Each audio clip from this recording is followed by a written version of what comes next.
10 dagen het lood van een eiland is het thema van deze 30ste oeral. Een van de openingsacts is de nek Tess en haar heid Hessel.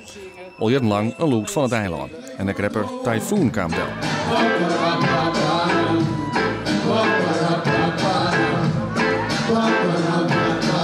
Liefst 33 premières binnen dit keer met spektakelstikken.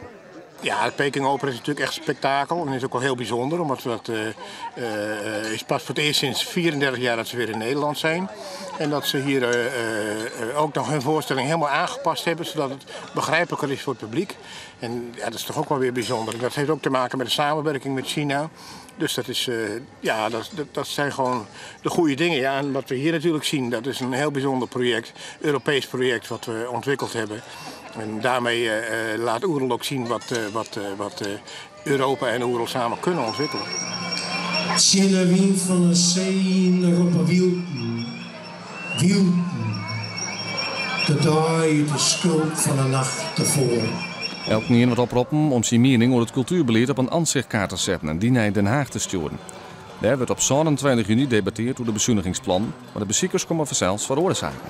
Want het is steeds meer een reunie ook voor mensen. Kennen en herkennen. Het is fantastisch. Oerol is een eiland apart. Het is een hele andere wereld.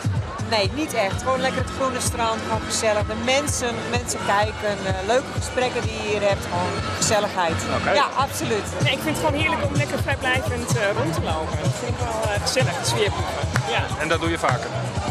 Nou, ja, niet per se hier, maar ja, ik hou wel van sfeerproeven, ja.